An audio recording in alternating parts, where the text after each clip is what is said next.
C'est pourquoi il est important pour chacun de lutter pour devenir un homme de Dieu, parce qu'un homme de Dieu n'est pas un prédicateur, un homme de Dieu n'est pas un prophète.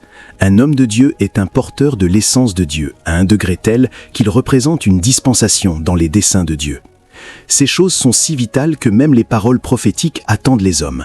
Aussi puissantes que soient les paroles prophétiques, quand Dieu parle, il attend l'homme qui va la porter. Sinon, elle peut ne pas s'accomplir, parce que les saisons ne sont pas allouées à la chronologie, elles sont allouées aux hommes.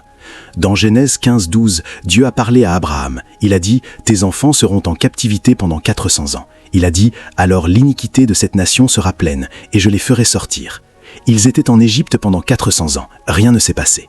Dieu a dû attendre encore 30 ans pour que Moïse se lève, parce que la prophétie sera nulle et vide, sauf si un homme de Dieu se lève. C'est Dieu qui a parlé, mais la puissance n'est pas dans le temps. La puissance est dans le lever des hommes. Et donc, même si 400 ans sont passés, aucun ange ne pouvait descendre du ciel pour l'accomplir. Dieu ne pouvait pas changer ce qu'il avait fait. Donc le ciel a dû attendre. Donc l'émergence de Moïse a été l'accomplissement de cette prophétie.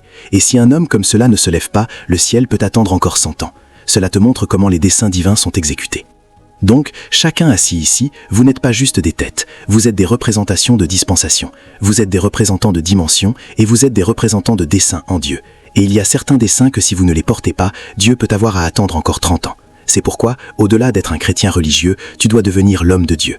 Dieu a attendu Joseph, il pleurait et suppliait. Dieu a attendu. Il attendra toujours ces hommes, parce que ces hommes sont les porteurs de ces dimensions. Ces hommes sont les porteurs de ces desseins.